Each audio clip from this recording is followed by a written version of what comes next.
Good morning and welcome to a second Church at Home with Rachel for Good Friday. I had someone request that I share the Passion narrative from the Indigenous version, the First Nations version of the Bible. We used it at Christmas for the Christmas Eve service for the gospel, and it was really powerful. So I thought, yeah, that's an absolutely great idea. I can share that with you today. So if you're joining me for a second version of Church at Home, this one is simply going to be the reading of the Passion narrative from this Indigenous version of the New Testament. Before I do that, though, I'm going to ask if Daphne Denny is watching. Can you email me at rev.rachelparker@gmail.com, and Rachel's Rachel. You had indicated, I believe, that you wanted to be involved with the prayer group on Monday for the Church at Home Zoom prayer group, and I can't find your email anywhere to be able to send you the link um, for for the um, for the prayer group. So please, um, Daphne, Denny, if you're watching or if anybody knows you, please email me. I don't want to miss you. And for those of you who would like to join in, please email me and I'll send you the link. We're going to meet together on Monday at 1 o'clock Mountain Standard Time. I think that's 3 o'clock, or yeah, 3 o'clock Eastern, and it'll be noon Pacific time. So I'm going to share with you now the gospel from Friday, Good Friday. So I encourage you to get comfortable. It's a long gospel. Just to sit back and get comfortable here. It begins at the first verse of chapter 18 in the Gospel of John. When he finished sending up his prayers, he and the ones who walked the road with him walked across the valley of darkness, Kidron, and entered a garden with many olive trees. Speaks well of Judas, the betrayer, knew about this place because Creator Sets Free, Jesus, would often go there with his followers. The betrayer came into the garden, and with him came a band of lodge soldiers sent from the scroll keepers, head holy men, and separated ones, Pharisees, representing the elders of the Grand Council. The air was filled with the smell of burning torches as they entered the garden carrying clubs and long knives. Creator Sets Free knew all this would happen, yet he turned to the soldiers and asked, "Who have you come for?" With one voice they answered back, "Creator Sets Free, from Seed Planter Village, Nazareth." The betrayer, speaks well of, was standing there with the lodge soldiers when Creator Sets Free answered, "I am he." At the sound of his voice they all moved back and fell to the ground. He asked them again, "Who have you come for?" They answered, "Creator Sets Free, from Seed Planter Village." "I told you already I am the one you are looking for," he said. "Let these other men go." He said this to fulfill his promise. "None of the ones you gave to me have been lost." Right then stands on the rock Peter, drew his long knife from its sheath and cut off the right ear of the servant of the chief holy man. The servant's name was Chieftain Malchus. Creator Sets Free turned to Stands on the rock and cried out, "Enough of this! Put your long knife back into its sheath. Shall I not drink the cup of suffering my Father has asked of me?" The lodge soldiers, along with their head soldier and the Grand Council representatives, took hold of Creator Sets Free, tied him securely with cowhide strips, and took him first to Walks Humbly, Annas, one of the high holy men. He was the father of the wife of Hollow in the Rock, Caiaphas, the chief holy man, who had advised the Grand Council by saying, "It will be better if one man dies for all the people." Stands on the rock and one other follower had been watching from a distance. Since this follower was known by the chief holy man, he entered the courtyard of the house, but Stands on the rock stood outside the gate. This follower spoke to the gatekeeper, a young woman, who then let Stands on the rock in. She said to him, "Are you not one of his followers?" "No," he told her, "I am not." The night was growing cold, so some of the men, along with the soldier guards from the lodge, built a fire in the courtyard to keep warm. Stand on the rock stood there with him, trying to stay warm. Back inside, the chief holy man began to question Creator Sets Free about his followers and his teachings. Creator Set Free said to him, "I have spoken openly to all, in the gathering houses and the sacred lodge. I said nothing in secret. Why ask me? Ask the ones who heard me. They will know." One of the soldiers struck him in the face and said, "Is that how you answer a chief holy man?" Creator Sets Free answered him back, "If I have spoken wrongly, tell me what I said wrong. If I spoke what is true, then by what right do you strike me?" Walks humbly decided to send Creator Sets Free to Hollow in the Rock, the chief holy man. So they took him, still bound by ropes, to Hollow in the Rock. Outside in the courtyard, Stands on the Rock was still warming himself by the fire. The others asked him, "You are not one of his followers, are you?" "No," Stands on the Rock denied, "I am not." One of the servants of the chief holy man, a relative of the man whose ear had been cut off, looked at him and said, "Yes, you are. I saw you in the garden with him." Stands on the Rock shook his head in denial. And right then a rooster began to crow. Creator Sets Free was taken from the house of Hollow in the Rock to the lodge of the governor of the people of Iron, the Romans. The tribal leaders stayed outside, for they did not want to become ceremonially unclean by going inside. It was early in the morning, and many of them had not yet eaten the ceremonial meal of Passover. Spear of the Great Waters, Pilate, came outside to meet them. They took Creator Sets Free and stood him before Spear of the Great Waters. He took a good long look at him, then turned back to the crowd. "What has this man done wrong?" he asked them. "If he were not a criminal, would we have brought him to you?" they answered. "Take him away," Spear of the Great Waters said to them. "Use your own law to decide what to do." "Our tribal law will not permit us to put him to death," they answered. This proved that Creator Sets Free was right when he told them how he would die, by being nailed to a tree pole, the cross. Spear of the Great Waters went back into his lodge and had Creator Set Free brought to him so he could question him in private. Once inside, he said to him, "Are you the chief of the tribes of wrestles with Creator, Israel?" "Is this your question?" Creator Sets Free asked, "or are you listening to others?" "I am not from your tribes," Spear of the Great Waters answered. "It is your own people and their head holy men who have turned you over to me. What have you done?" "My way of ruling is a good road.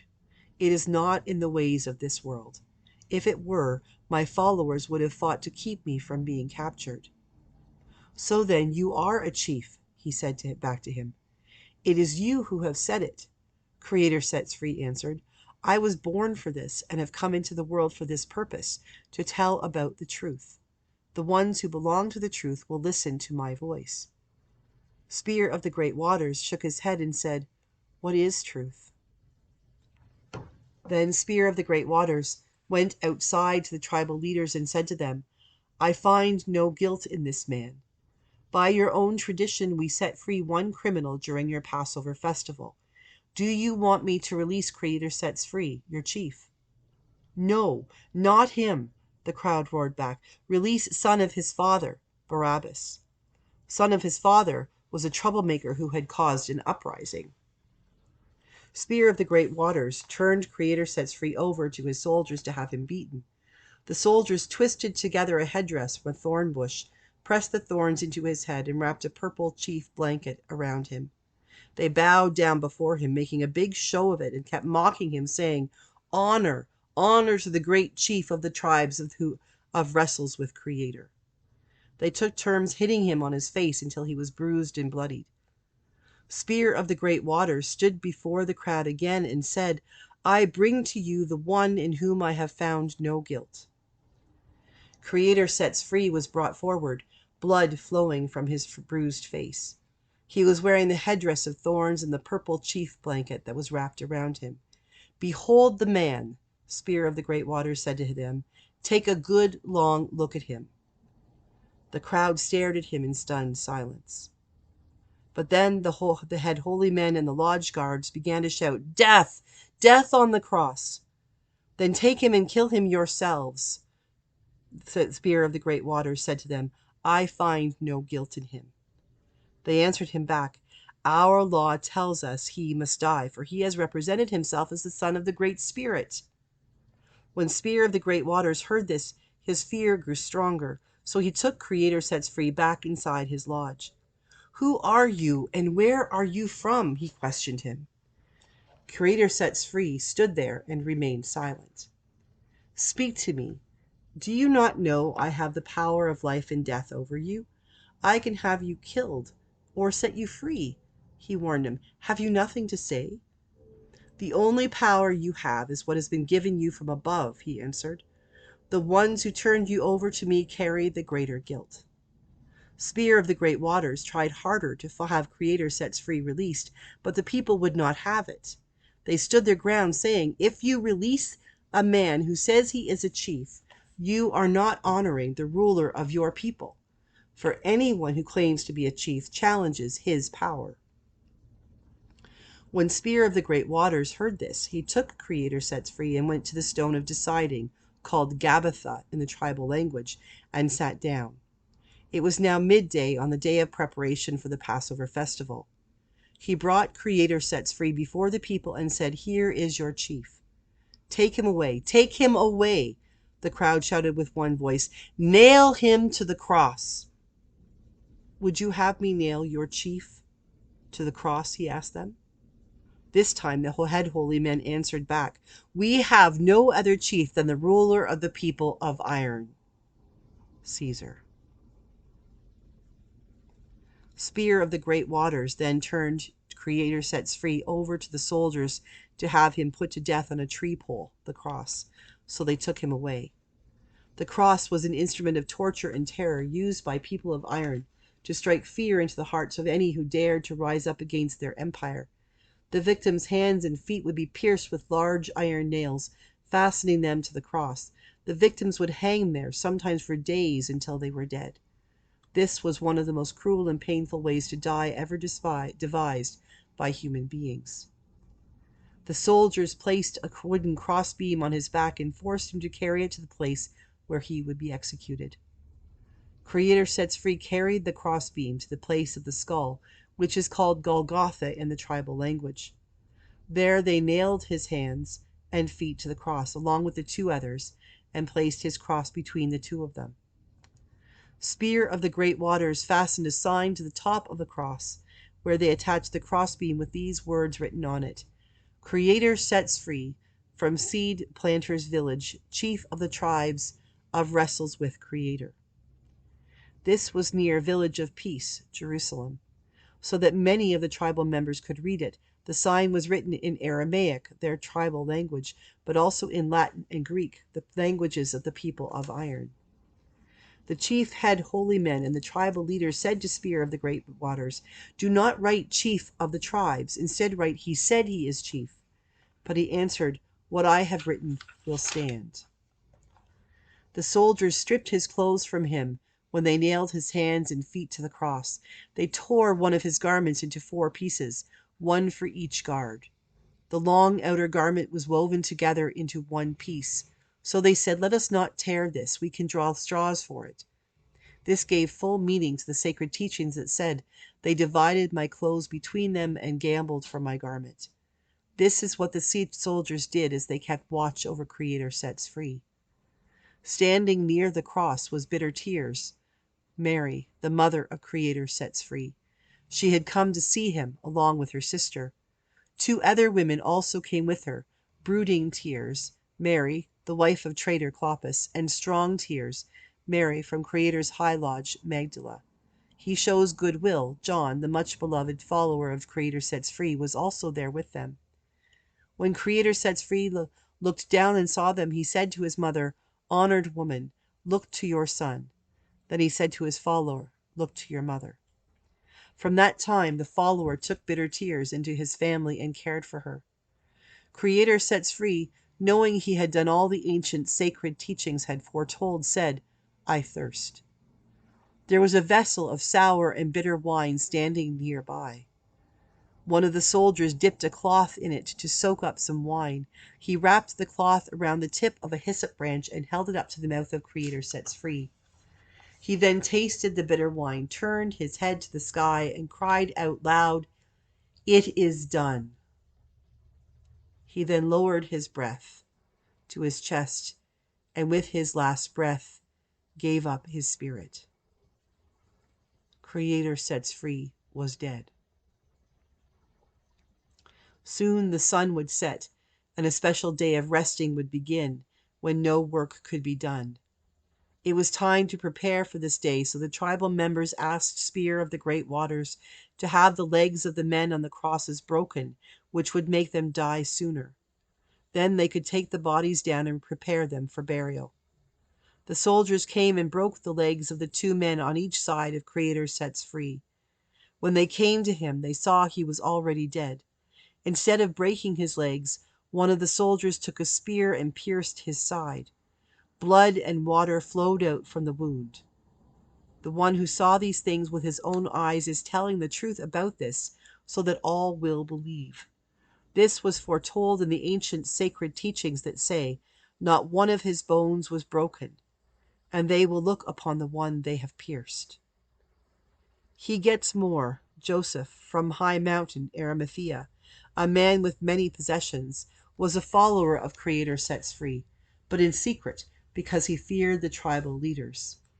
Since it would soon be sunset, when the day of resting would begin, he went to Spear of the Great Waters and asked permission to remove the body of Creator Sets Free from the cross. Spear of the Great Waters released the body to him, so he and another man, Conquers the People, Nicodemus, who had come to Creator Sets Free in secret at night, took his body away to prepare it ceremonially for burial. Conquers the People had brought a mixture of myrrh and oils weighing about 75 pounds. Together they ceremonially wrapped his body for burial in the traditional way, using strips of cloth and herbal spices and oils.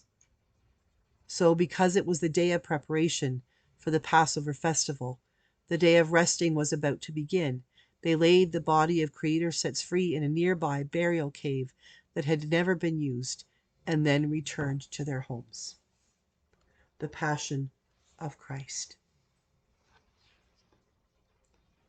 May this day, this Good Friday, be a day of reflection and peace. If it is a difficult day, allow yourself to live in that, because tomorrow it will get better. If it's not a difficult day, rejoice that it doesn't have to be. But I do pray that you will give some thought and some time to considering what you've just heard and what God is calling you to, and indeed the very gift that God has given you in Jesus Christ. Because Jesus Christ gave up his life on the cross for you. God bless you. I will see you again tomorrow for Church at Home with Rachel, on Sunday for Gospel on the Go, or Monday for Church at Home with Rachel, and also if you wish to join us for our Church at Home Zoom prayer group. God bless you.